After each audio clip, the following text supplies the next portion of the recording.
What is up, everybody? Welcome back to another exciting episode of Fed Watch. My name is Ansel Lindner, and we have some very special guests. But before I announce who those are, just some admin notes up front. So I have started a Fed Watch Clips channel. That's where I take out 3 clips of the best time during each of these episodes and put them up on their own YouTube channel. So you can find that by searching Fed Watch Clips on YouTube, or I will link it in a comment after the live stream down below. I also started a Telegram channel for Bitcoin and markets. That's my original podcast that I'm still going with the community. Now I've expanded into a Telegram channel, and I do live streams there. I've challenged myself to do 30 live streams in 30 days, just about 15 minutes of consciousness of what I'm thinking about for that day. Sometimes they're in the morning, sometimes they're in the evening, but check out my Telegram channel for more on that. Okay. Now, without further ado, the very special guests for today's show, Q and Chris. How are you guys doing? I can't do this with a straight face. Q almost gave it away. No, happy to be here. Thanks, Ansel. All right. So thanks for joining. It's CK is jet setting, I guess, for Bitcoin Magazine, doing the do. So you guys have been gracious to not only host the live stream, but to come on to Fed Watch and help out. So how are you guys doing? How was that first 2 hours? I'm still standing. You have not seen me take a seat in my non-existent seat behind me. I'm excited. I'm excited to be here. I'm appreciative that you've asked us to join you, Ansel, and excited to dive into what we're going to talk about. Q sold his chairs preemptively. I respect him for it to stack more sats, but I have not. I don't think the bottom's in yet. I think we're hiking interest rates, and we can get into it in a little bit. Well, I haven't replaced my crappy chair, so if you hear clicking, that's my chair clicking. It's an old one. But okay, yeah. So we're just going to go over recession, and I can talk a lot, guys, as you know. So just break in anytime you have a question. If you think I missed something, yeah. What's up? Really quickly, I want to just shout out to everyone who's watching right now. If you have questions on anything we talk about or just anything Fed related, macro related, throw it in these chats. We see all the comments with the exception of Rumble. We are moderating that as well. So if you have a question, throw it in and we will do our best to get to it and answer it. Yes, we are doing a Q and Ansel at the end, or a Q&A, if you will. So, all right. The big topic of the day is recession. Are we in a recession? Are we not in recession? You don't have to go to the slides quite yet, because I'm going to be ranting here at the front. So are we in a recession? Or are we not in a recession? I guess it looks like the administration has now redefined what recession is. They say it doesn't have to be 2 consecutive quarters of negative GDP growth, which for the 20 years that I've had an economics degree and I've been studying this stuff, it's always been 2 consecutive quarters of negative GDP growth. But now I guess it is not that. But again, FedWatch kind of anticipated this, because 3-4 shows ago, Christian and I started talking about, are we in a recession or depression? How do we define what those 2 things are? So FedWatch, once again, was ahead of the curve on this. Then Joe Carlaseri came on, and I was trying to push him down the road of saying we're in a depression, but he wouldn't go that far. And he said, yeah, he thinks a recession is coming and all of that. So again, FedWatch is ahead of the curve. But it would probably surprise you guys to know that they didn't just redefine this. It was actually redefined in 2020, back at the COVID recession. So the COVID recession, if you look at those Federal Reserve charts with the gray bars that show when recession is, the 2020 recession is really tiny, and it's only March and April. The reason why that is because they redefined it back then to make that be a recession. I think they did it politically. So for the president in that election year, the president at the time would have a recession on his record. And now I think they're going the opposite way. So they narrowed it then. Now they're broadening it so that this recession doesn't count as a recession. And again, it's political for the president who is in office. So it's kind of interesting the way these things repeat themselves. But I believe that we are in a recession. We are in most likely a depression. And the reason I say that is because a depression would be low growth, low inflation, or even deflation for a long period of time. And within that period, you have multiple recessions. So I think that's what we're experiencing right now since the great financial crisis is a depression. And this is kind of maybe a second leg in this depression that we've been in for the last 13, 14 years. I think that it has dire consequences though, because if you can explain a lot of things by saying we're in a depression, right? You can say, what about the mental health issues? Well, we've had 14 years of 1% to 2% growth. It's not like back in the 80s and 90s when you had 5, 8, 10% growth rates. You've had 1% to 2%. So you have a lot of mental health issues. You have poor demographics. You have failing family type structures and failing values because we're in this depressionary period.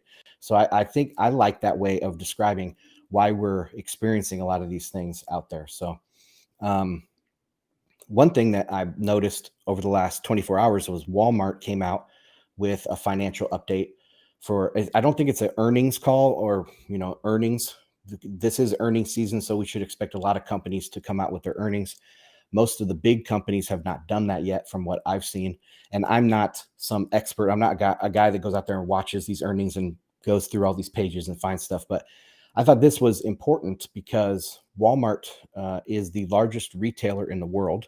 They are double as big, or they're double the second place retailer, which is Amazon, and a global company. So they're a good proxy for at least the US economy, but most likely they're a good proxy for the global economy. So what happens to Walmart kind of happens to the world.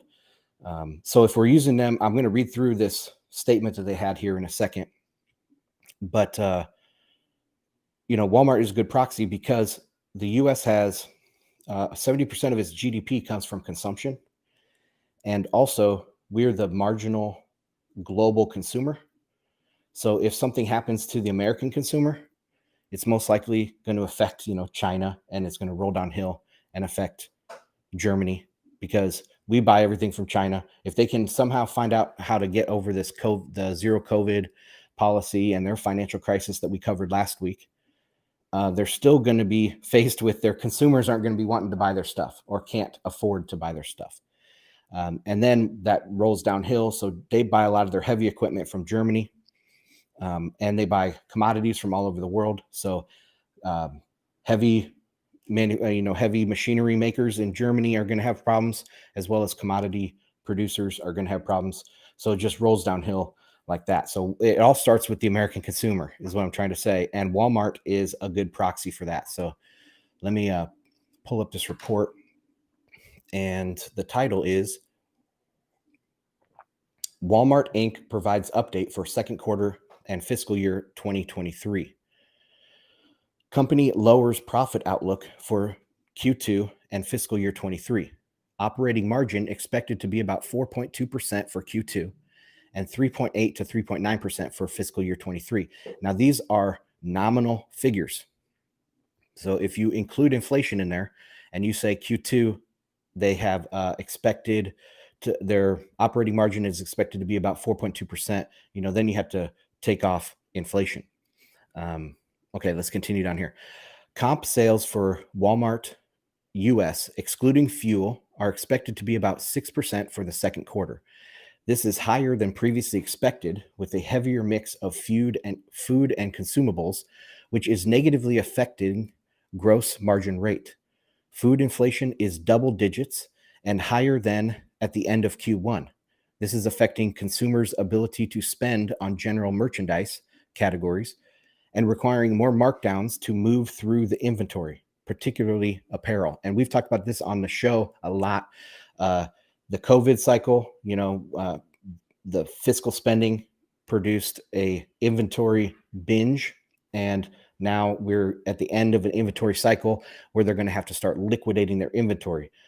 And what does that look like? They have to cut their price, right? And I mean, I have been on Amazon a couple times in the last few days, and I just noticed that negative 10%, negative 20%, even some negative 40% markdowns on goods. So, this is really hitting retailers, and prices are falling, which is not, going to keep the quote unquote inflation or CPI going up.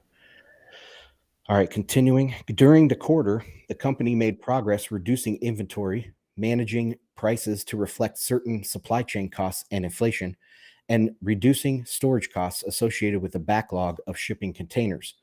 Consumers are choosing Walmart to save money during this inflationary period, and this is reflected in the company's continued market share gains in grocery. So, even though people are starting to go to Walmart because it's cheaper, and Walmart's gaining market share, they're still, negative on the quarter. So instead of going to your expensive grocery store, you're going to go to Walmart. Instead of going to your expensive retailer,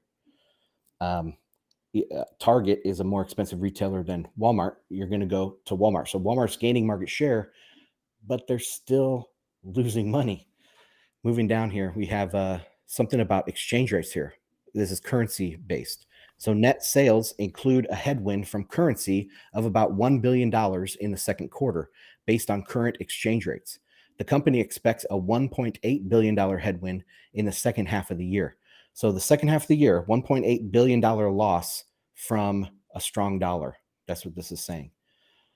Strong dollar affects Walmart. It affects everybody in the world. It affects all consumers and producers everywhere in the world, and Walmart is no exception. Continuing down a little bit further, operating income for the second quarter and full year is expected to decline 13 to 14% and 11 to 13% respectively. So second quarter, as high as a 14% loss in income, and the full year they're expecting up to a 13% loss in full income. So that's nominal too. If you put on top of that inflation or CPI, they're looking at 5% decline in income for Walmart. I think this is a great example of the state of the U.S. consumer, the state of the U.S. economy. All right. And I'll just add to that, most retailers are down. So Walmart went down 9% overnight, their stock, and Target went down. All sorts of other retailers. Amazon also went down 4%. What did? I think Amazon went down 4%. Yep, and between just Amazon and Walmart, you have $100 billion wiped out from the markets now. Just because of those two companies, Amazon trading in sympathy with Walmart. Amazon hasn't even reported earnings. They just know, oh shit, if this is affecting Walmart in this way. And Ansel, you said it so perfectly. Like, this is, like, we talk a lot about, we're dealing with bad inflation, but consumer spending habits aren't really changing.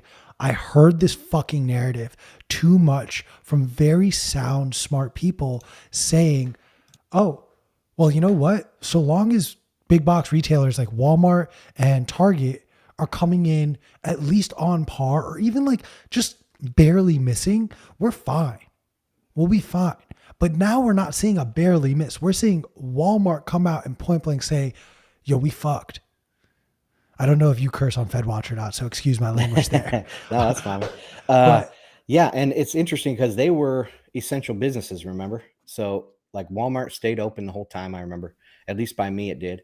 And so they're having this increase in demand because everybody's going to Walmart instead of their local mom and pop retailer, their higher end retailer. So that demand gets shifted to Walmart. So what does Walmart do? Well, they order more inventory. So they plussed up their inventory probably by 2 times because they thought that they were going to be, now the market share that they captured during the pandemic was going to continue like that.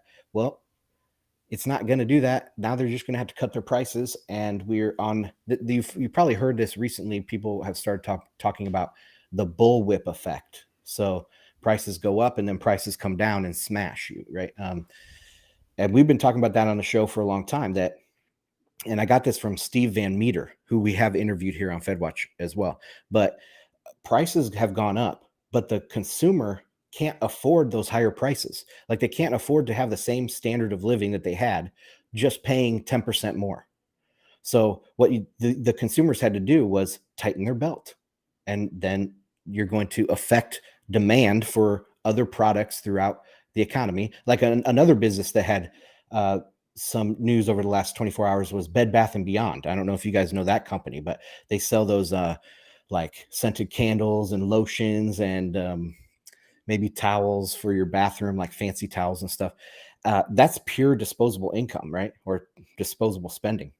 Well, they've been crushed because people are going away from those type of retailers to Walmart. And yeah, so it's a bullwhip effect. It's going to come back down. And now what can we say about CPI? I think CPI, I've been wrong. I thought CPI was going to peak back, May, June time, and it hasn't done that yet. But maybe this was the peak, and we're going to see this bullwhip effect with inventories and, see some prices coming down. I want to, I'm seeing a little bit of a conversation in the chats as well. Ansel, can we maybe break down why a strong dollar is actually bad for U.S. companies and good for foreign companies? Can we break that down for a sec for everyone? Well, no, it's not. It's not good for anybody. I would argue that for a foreign company that does business in America, it is very good for them. If you get paid in dollars and then you take it back to your country, yeah, I can see that. There was some, not to cut you off, sorry. Yeah, I'm forgetting which there was some French luxury retailer or whatever that came out and said they're going to make an extra $180 million because of the discrepancy between the dollar and the euro now.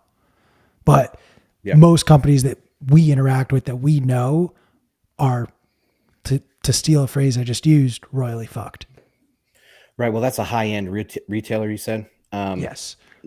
Like, I don't know, are they selling watches or something, like some real expensive retailer? I'm going to get you the name right now. Well, those companies are going to do okay because the very richest people, like rare art has been in a bull market recently too. So some of these high end things are going to be able to benefit and do that. But for the vast majority of companies, a strong dollar hurts everybody. It hurts the economy because it hurts the banks. So these banks in emerging markets, or these banks in, say, even in Europe, the European banks, once they start getting stressed, which they are very stressed right now, credit is going to be tight, right? Credit is going to be tight. And so the economy cannot function. It cannot heal itself if the money is so tight. And that happens because the strong dollar is wrecking the banks. So a strong dollar, you might be able to find one or two companies, yes, that as an example, that their market was not hit for some niche market or something like that. But in general, there are no winners in a strong dollar system. It was Burberry. Burberry said this month that the strong dollar will add $200 million to its revenue this year. They make coats, right? Like peak coats and stuff. Yeah. Okay. Yeah. I don't know. It's something that my girlfriend makes me buy for her, I guess. Add it to the list. All right. So any other questions on that part, Walmart? Also, what are your expectations? Walmart's now coming out and saying we're going to make less money. So what do you do then in that position when you know you're going to be making less money? How are you cutting expenses? Well, first and foremost, you're firing people. Ding, ding, ding. Off. Yeah. And what happens when unemployment starts to go up to these numbers that the Fed wants to change and move around? Yeah. Well, it's the Fed's going to be late. The Fed's, these numbers are going to move a lot faster than the Fed can react to, especially because I'm going to touch on this when I talk about the Fed raising rates, but they have a 2-month break after this. So tomorrow they come out with their thing, their policy decision, and then they have a 2-month break. They don't come back till September, late September. So yeah, they will be behind the 8 ball for sure once they come back. Another thing is that I don't believe the employment stats anyway in the first place. If you look at labor force participation, it is, I don't know, is it 5 million people below where it was pre-pandemic? And 5 million people didn't die in the pandemic. They just aren't coming back to work. So the inflation or the unemployment rate I don't really buy anyway in the first place. Ansel, do you also think, I mean, let's be honest, it's an election year. November is obviously November 3rd is when the election is. So September is when they come back. If things are not good, we're expecting either a 75 basis point or potentially a full percentage point hike, and things start collapsing even more. Do you think September is a good time to reverse to a Fed pivot and drop the rates, maybe not to zero, but cut it in half and start pumping QE, stimulus, whatever you want to call it? Do you think, I mean, that seems like what's going to happen. You know what I mean? Like the politicians, or at least the politicians in office now, would love for that to be the economy to be going in the other direction, going into an election cycle, obviously. Yeah, for sure. Yeah, and remember Powell met with Biden a couple months ago, and there was probably some arm twisting in there in that meeting. I don't know, but geez, I believe that Powell is pretty resistant to this political pressure, to be honest with you, because I've been following some of the appointees to the Fed, and we've talked about it here on the show with Sarah Bloom Raskin. She was going to be vice chair, and she's a huge progressive. She wants to use the Fed for climate change stuff. And so, and that she got shot down by the Senate. It seemed to be a coordinated effort to not get her in there. She ended up pulling out her candidacy, or whatever you call it. And then Lael Brainerd, who is also more progressive than Powell. Powell's somewhat conservative, I think. Lael Brainerd was up for Powell's job, but Powell got the nod anyway. So that if you look at their kind of, I guess, personnel choices, they have been really stiff-arming politics to a large degree. And so I think Powell is fairly insulated. He also is pushing off CBDCs, right? So he has shown over the last couple of years that he is fairly resilient to political pressure. So I don't know. I really don't know what that meeting was like with Biden. Biden might have said, hey, I need you to figure out a way to keep gas prices low, cut inflation, but don't crash the economy. And Powell was, yes, Mr. President. So I don't know. I don't know how much that goes into his thinking.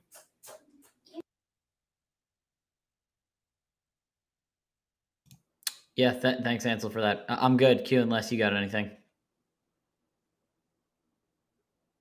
No, let's keep it rolling. All right, hold on. My little boy here is needing my help for something. No, you're good. All right, you're good, buddy. Okay, sorry about that. Okay, let's get into the slides now. If we can go to slide number 3. This is one of the slides from a post that went out on Zero Hedge this morning by Lance Roberts. He is part of the Real Investment Advice team. They have a YouTube channel and, of course, a investment advisorship somewhere. And we did interview Michael Leibowitz, which is one of his partners. We interviewed him here on FedWatch, but Lance Roberts hasn't returned my calls, so I want to get him on the show as soon as possible. But he had a piece on Zero Hedge, and this was one of the charts in there. And he talked about Yellen, how Yellen said, I don't see recession coming. None of the indicators are there. We've cut our fiscal deficit by 1.5 trillion, and we have low unemployment and XYZ. We're not in a recession.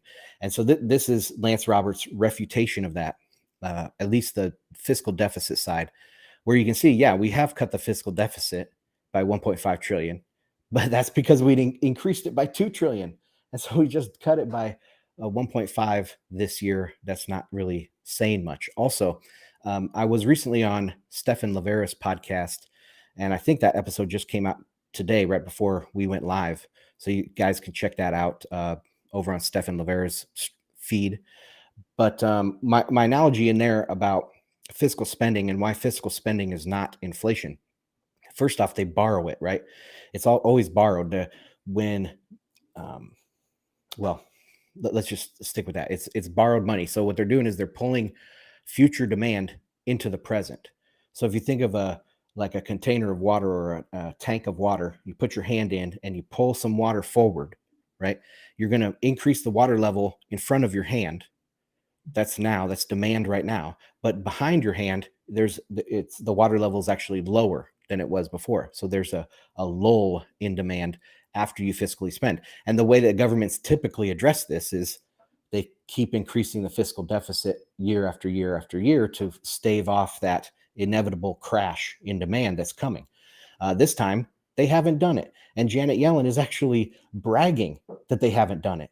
She's bragging that they haven't kept the fiscal budget up, the fiscal deficit high enough to keep that crash in demand from formulating. And I'm not saying that I think she should have done it. They probably, I don't know. It's a tough spot to say what they should and shouldn't do, because if they don't come in, we have a financial crash that will take us back to Mad Max. And that's my true belief. If we let this thing collapse before Bitcoin's ready, of course, Bitcoin can come in and Bitcoin can take over and Bitcoin can fix these things. But before Bitcoin's ready, if they let it collapse, it will be a Mad Max type scenario. So it's kind of a tough place to be in. But they should know that they can't just cut fiscal spending off. And that's what they're doing. They're preparing us for a crash. So if you go to the next slide, this is the next chart from Lance Roberts. And it's kind of messy, but it's kind of pretty too. It's all of the spreads. So each line is either the 10-year, the 10 and 1 spread, the 10 and 2 spread, the 10 and 5 spread, or the 5 and 3 month spread. Each one is a different spread. I think he has 10 or 20 on this, or 15, I think, on this chart.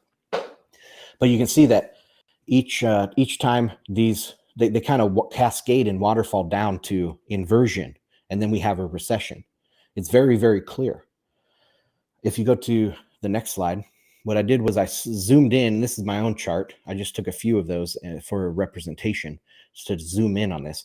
But what I wanted to do was show the great financial crisis back in 2008. You can see that the yields started compressing, but they sloped down nicely, right? It wasn't like all of a sudden they crashed to zero. And then if you go to after that, the reflation, and they sloped down nicely till 2019, when we had the repo rumble, we had the Fed pivot, we had all those things that happened in 2019. And then of course, coronavirus. But that's a nicely sloping downward curve. But right now, if you look at right now, it's straight down. All of these curves are inverting over the last week or month. It's like a brick wall. The economy is going to hit a brick wall. And that's what I think when you look at the fiscal spending chart, you look at this, these yield curve inversion chart here, that everything's hitting a wall. I think something is going to happen before September. So they're in this 2-month break. Well, now they have 2 months of something really bad could happen within the next 8 weeks. And I try not to be an alarmist. And I just wrote a piece about not being an alarmist, and that there's so many people in macro that are saying, like oil's going to $200 a barrel and the world is going to end and the S&P is going to crash to zero, and, or take 50% off at least. And there's all these alarmists out there. And I try not to be that, but I think that we're coming to the wall and the Fed knows it. So we'll see what they do tomorrow. If you go to the next slide, this is a chart from Jeff Schneider this morning on Twitter. And the blue line is real GDP. And you can see the dotted line is if we would have maintained the pre-COVID growth rate. And you can see we never got back to trend. And now we're declining again. If you put on here the pre-global financial crisis, so if you go back before 2007 and you put that trend line on here, it would be way higher. I mean, it would be off the chart, because we have just gone so far down below the pre-GFC normal growth trend that, it can't even be charted on here. Anyway, on the right side, the 4 little lines there, he's kind of extrapolating. The top one is if we repeat a .com type recession for GDP. And then the next one is the first half of the great financial crisis. The dotted red one is the Volcker recession, 81 and 82.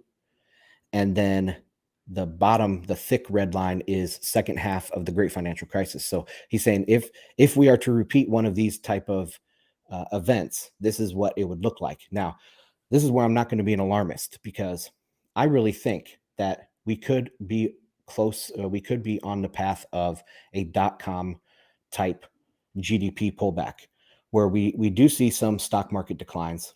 We see a financial crisis, but it doesn't really rattle the market that much. And how would I describe this? Well, back in 2019, if you guys remember the repo rumble, it happened, like I said, I think September 16th or something like that of 2019. It was just in a niche part of the financial system, repos, and it froze up. And even on the run treasuries, that's the most pristine of the pristine of collateral, could not find a bid. The financial system froze, but nobody out in the normal market knew about it. It was just a very niche event that happened, and that made the Fed pivot. They pivoted from QT to QE right away. There was no pause even. So I think that we could be looking at a situation like that. We're hitting a brick wall. There's going to be some malfunction in deep within the credit market, the credit system. Most people, it's going to be transparent to most people. They're not going to see it, but the Fed is going to be scared because, the system is hours away from breaking and going to Mad Max. And that's where they pivot. So, all right, I rest my case right here. What do you guys have? Comments, questions, concerns? I guess I'd like to just hear what your expectations for next week are. Do you think things like this Walmart news will change the 75 basis point hike, which seems all but certain now? I know that there was the inkling that we might see 100 after the inflation reads that we got 2 weeks ago, last week. I don't know. It all blends together at this point for me, but would love your expectations there. Yeah. So it's tomorrow actually. So the policy will come out tomorrow, whether they hike 75. Right now, if you go to the last slide there, Chris, is the current expectations. And this is via the CME FedWatch tool. And we named this show before they named this tool. So they took our name for this tool, by the way. So CME, come on, we need some royalties on that. Anyways, you can see that the left-hand column there is 75 bips, 75% chance of a 75 basis point hike. And then the right-hand column is a 25% chance of 100 basis point hike. Now, I don't think they can do 100 because they're speeding towards a brick wall and they know it. The credit market knows it. The credit market is going to force their hand to pivot eventually. And if they go less than 75, I think the market will sense blood in the water, right? They'll think that the Fed is going to pivot. The Fed is closer to easing than before, and their rhetoric won't have as much influence. So I think they're stuck. They have to do 75 tomorrow and pray that something doesn't break before September, which I think it will. So that's my thoughts. So then let's go back to that slide number 6. And this is now to both you and Chris. Chris, I don't really care what you think. I only care what Ansel thinks about tomorrow. I kid. When you are answering, please tell us what your expectations are as well. But say it's a 75 point hike. What effect does that have? Does the market act surprised, or does it kind of do what it's been doing this whole time? And every time you meet these expectations, the market reacts positively at first, only to then drop lower because then it rationalizes, oh shit, I have now doubled my interest rate again, or this will be the first time over the last 3 rate hikes that we actually aren't doubling the interest rate, but it's still very significant to have a 75 basis point rate hike. Chris, you want to take that one? I guess we've always been saying Bitcoin's been a leading indicator. It's interesting. It's obviously fallen. It was up to 24.1 or 23 mid. Now we're like, I haven't even checked today. It was like 22 last time I checked last night, or 21, around that range. I don't know if it's going to fall out and collapse underneath it, based on the basis point hike. I think it's kind of like wait and see.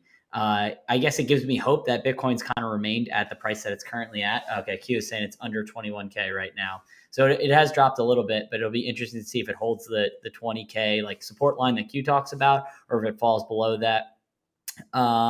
So I really don't know. I think a lot of people have said a lot has rotated out of Bitcoin and crypto abroad. I hate saying that, but basically a lot has fallen out of that market, where a lot of people that I listen to and respect say that the stock market's still overvalued by multiples. If you look at that price to earnings, or the mainly looking at like price to earnings and a bunch of other metrics there, that they think the stock market, like maybe it doesn't roll out of crypto or Bitcoin in general, it stays kind of flat or sustains, but basically everything else starts to roll out, whether it's, the bond market as well as the stock markets have further percentage to fall. And, really the Fed doesn't care about the crypto space or Bitcoin industry in general. They do care about the stock market, whether they say, oh, we don't. Like if it were to drop 25%, 30%, like within the next couple months, that would be what I think would be a cause for concern for like an emergency meeting of reversal, even though they're not supposed to meet again till September. That like either Janet Yellen or Jerome Powell is going to be on the mic being like,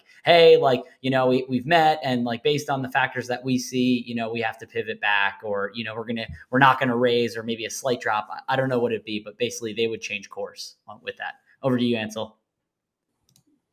Yeah, I think that's really good. I would say the bond market, rates have peaked, and they're rolling over for sure. And what that means is that people are looking for safe and liquid assets.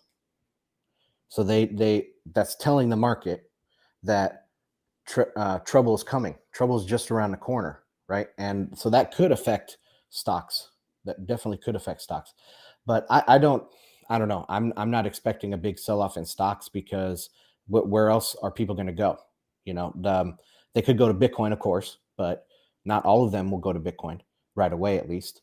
And also the stock buybacks,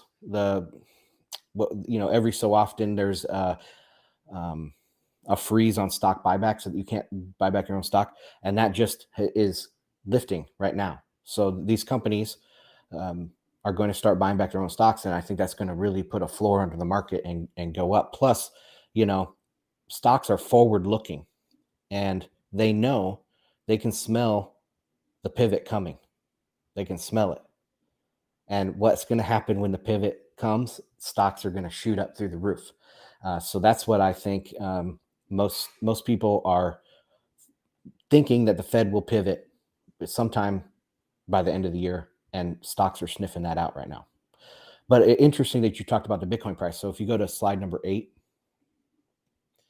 that is the Bitcoin chart. It's a 4-hour chart. And I think it's very interesting that the June hike happened almost at this exact same level on the chart, almost to the dollar. And since then, Bitcoin has had a very slight upward sloping angle. So it would be weird to, I think it's weird to think that maybe the Fed raising 75 bips would be bad for Bitcoin, because since they raised in June, we're at the exact same level with a slightly better foundation, with higher highs and higher lows. So what do you guys think about that chart? Q, you want to comment on it? Ansel's not going to like my comments, but comment, man. Comment. I think it's really interesting. You're seeing a bull flag kind of form, but then you also have to start to factor in other ideas. Like, while this is where the June hike is, where the levels were for, what was it? I guess technically it would have been the April hike at the beginning of April, would have been when we were all in Miami, hovering above the 30Ks. I think these 75-point hikes are scaring off institutional investors, but it is absorbing retail. And I think certain things that we will continue to see trend higher in Bitcoin are things like the number of wallets with one Bitcoin, a minimum of one Bitcoin. The amount of Bitcoin on exchanges will continue to trend lower. And other things that I think will actually continue to trend lower are the hash rate and difficulty for some time, because you're going to see not Bitcoin itself feel the pressure of more expensive debt, but we've already seen it in the miners, and many miners with debt and on high leverage have gotten rocked. And a lot of them have built their entire business model on exactly that. we see consolidation in other sectors and industries a lot. I bring up Hollywood because that's a realm in which I'm familiar with and I come from. You've seen studios buy up other studios. Watch miners buy up other miners right now. That's something that I'm actually keeping an eye on. That to me could actually be this bear market's version of miner capitulation, when some big name miner, some miner that you are familiar with, announces that they've been acquired by one of the other big players in the space. Citibank. That, sorry? But they've been acquired by Citibank. Oh God, help us. If that happens, we're so fucked. But like, I'm thinking something to the tune of like Hut 8 merging or buying, I don't fucking know, Core Scientific, not actual stuff that I know about. I'm purely talking out of my ass. But that to me is the equivalent of AT&T merging with, what was the? Bell South. Sure. I was thinking of the other one, Singular Wireless. Warner Brothers. Verizon, yeah. Like, or T-Mobile and Sprint. I'll make it easier for everyone. Like that type of consolidation where it's like you are literal competitors, but you are sort of vying for that 4th, 5th, 6th place in your industry. And instead you want to combine to now take on the marathons and the riots. That would actually be sort of, in my opinion, a real bottom. I want to comment on what Ansel said. I think in this epoch, or at least this bull market, there was a lot of lending that was done off of the ASICs themselves. So, you could obviously leverage up your Bitcoin, but a lot of people are like, oh, these ASICs are going up in value. I'll give you a loan against the ASICs. If you have $1 million of ASICs, we'll give you whatever, $500,000. You can go acquire more ASICs. Well, people are finding out the third-party risk. I know Bitcoiners point this out all the time. Not your keys, not your coins, not your ASICs, not your ASICs. You know what I mean? Like, so where a lot of the banks are like, hey, we're coming to collect those ASICs. So it's like, well, I'm in a hosting facility that I also don't own. It's by the electric company, and the electric company says you're not allowed on here unless you have a warrant. So it's all like this contagion within contagion kind of thing. So I could see in the future, I think there's still going to be an ASIC lending market, but I think lenders are going to be a lot more leery, meaning that they are not going to be as easy to give up money without having the counterparty sign. Or in, like, to Ansel's point, imagine Citibank's like, okay, fine, you screw us over, we're taking over the ASICs in the current contract that you have with the power producer. So now Citibank or JP Morgan or whatever becomes an ASIC miner through proxy of defaulting on their debt. But that's something that I think we'll see in the next wave for sure, because a lot of them are still not able to get the miners. I know Marty Bent and Odell brought this up. They think a lot of people are just going to be selling them to cash. So if you want to get into ASIC mining, this is not financial advice, but they think there's still more prices to come, because once they finally get the ASICs, they're like, I'll take the loss. I'll write it off in the balance sheet. I just want to sell it for cash. And that's going to further push the price down. He thinks there's going to be a small subset that says, screw it, we're already underwater on the loan. We might as well just mine for Bitcoin ourselves. But that'll be like a small percentage. He thinks a lot of people, cash is king in the strengthening dollar. They just want the dollars, and they're just trying to clean up their balance sheets. But that's just kind of my 2 cents on it. Sorry to diverge from that. I don't know if you want to comment on that, Ansel. No, that's interesting. So you're saying that they're going to sell the new ASICs that they receive, or the Bitcoin that they mine? I think the ASICs. So in order to cover the loans against the ASICs that they gave out, but like perfect example, like an S19, just like probably 8 months ago at this point was about $14K. Right now, I looked beforehand, they're going for about $3,500. So that's about what, a 75% drop, 80% drop, somewhere in that range, if my maths are right.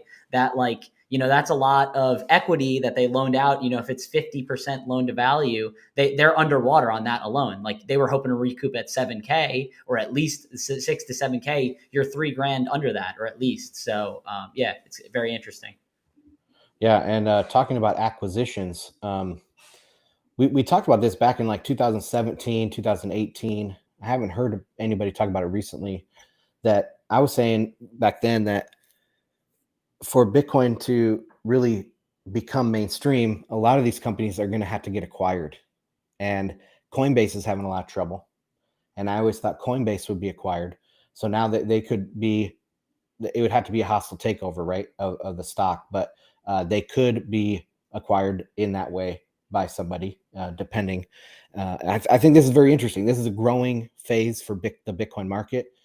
People are learning a lot about the mining industry. I mean, Joe Carlosari, He does a lot of his legal work on the mining side, and I mean, a lot of lessons are being learned right now. This is just going to make Bitcoin stronger in the end.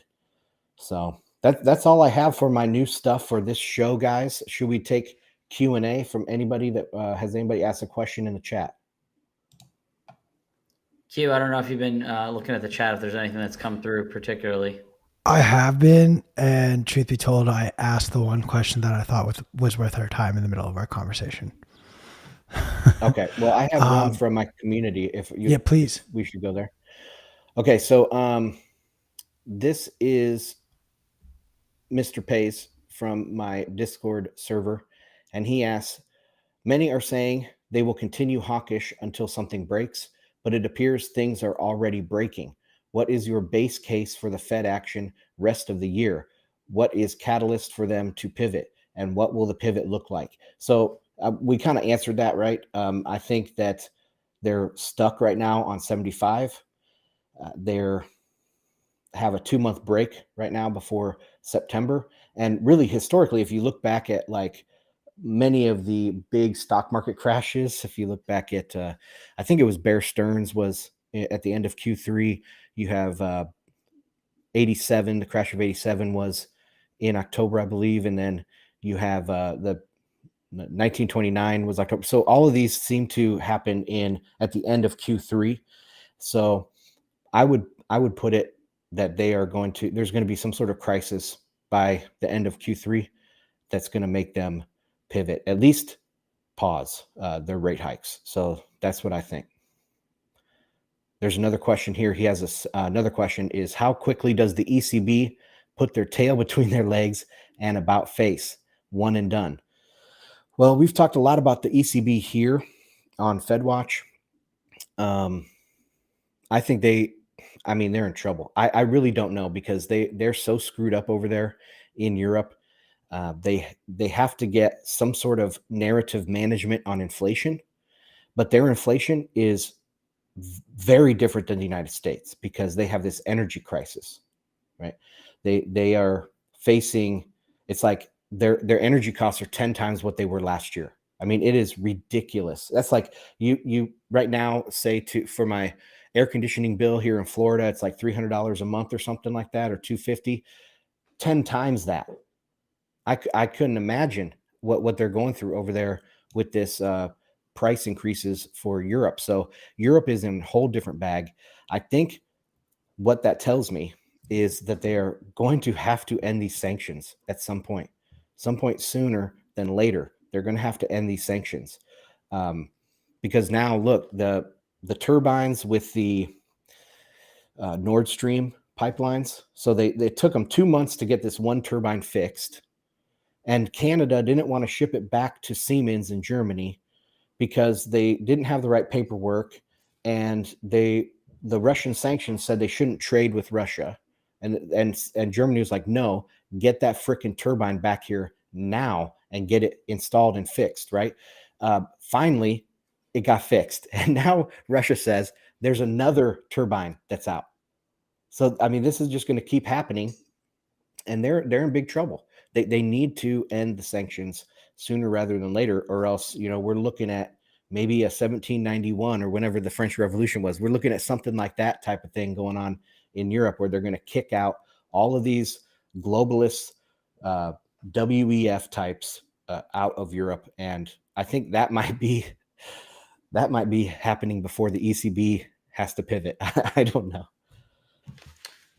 Yeah, and I'll just add to that. I know the ECB, they've done one hike, Ansel. I forget, right? Or they've done one or none at all right now. They did one hike. Yep. And their inflation rate right now is what, 8.6, 9.1, and we've done a bunch more. So on top of energy prices are spiking and all this, and they can't really, they can't continue to hike while the dollar is strengthening. So then their energy gets even more expensive. It's like stacking on stacking on stacking on top of each other. So yeah, they're in a really, really bad spot right now. Yeah, and these recessions kind of roll downhill, like I was talking about earlier. So the U.S. consumer is hurting. So now the Chinese producer is going to be hurting the exporter, and they import large machinery from Germany and Russia. So now those people are going to be hurting, and I mean, it just rolls downhill. And I think even though Europe is one of the dirtiest shirts in the world right now, the ECB, it's just going to get uglier for them going forward. I have one more question from my community. Should I go with it? Yep. Okay, we'll see. I think I have 5 minutes by the clock left on my time. Okay, so Patrick McCoy on Twitter, he asked me in a DM, curious your take on what Bitcoin did. That, the Peter McCormick podcast with Jeff Schneider, because Jeff Schneider was talking about deflation and he was talking about elasticity of money. I have responded to this in my own podcast over on Bitcoin and Markets. I believe it was my most recent episode on that feed. So if you go to just search for Bitcoin and Markets in your podcast app and you'll find it. My general thinking really quick on this is I agree with Jeff partly. I don't go all the way. I think he's a brilliant analyst, brilliant understanding of the Eurodollar system, but I don't think that he understands the monetary arguments of this. So the world is at the end of a 75-year huge dollar credit bubble, and there's no getting out of it because it's a credit-based system. So the problem is the form of the money. If the money had a backing, like say gold or Bitcoin, then you could let these bad debts liquidate. But when there is no backing and the entire system is an intricate web of interconnecting liabilities and counterparty risk, if you let one person default, say you let Citibank default, everybody defaults because they owe something to everybody on the street. So this is not capable. They're not capable of letting bad debts liquidate because of the form of the money. Eventually, we have to go away from that. We have to back it with something like Bitcoin or gold, and until then, we're just going to have low growth and low inflation. So I kind of go with Jeff halfway, but not the whole way. And that's all I got, guys. Any other questions to wrap up the show? Where can everyone stay up to date with everything you're cooking, Ansel? All right. Well, I do a free Friday newsletter at bitcoinandmarkets.com. Please go sign up for that. It's called the Fundamentals Report. I do like a market rant up front, and then I do a price analysis, a mining analysis, mining news, and stuff like that. Sometimes I get into macro and altcoins in there as well. I do my own podcast, Bitcoin and Markets, have my Telegram channel, Bitcoin and Markets. So anywhere, just search for Bitcoin and Markets and you'll find me. And you can follow me on Twitter at Ansel Lindner. Ansel, thank you as always. If you guys aren't subscribed to Bitcoin and Markets, if you like FedWatch, you really should subscribe to the newsletter. It's pure signal. I absolutely love reading it on Fridays. So thank you for all you do, Ansel. Thank you for joining us. Should we wrap? Should I just pull the plug? Let's wrap it up. I want to remind everyone to get your tickets for Bitcoin Amsterdam before ticket prices go up again. Use promo code BMLive and get 10% off. And of course, the censorship-resistant issue of the print magazine is available at Barnes & Noble's here in America and available to you at the Bitcoin Magazine store as well. Use promo code BMLive to get 10% off of that and anything else you see at the Bitcoin Magazine store. That's a wrap.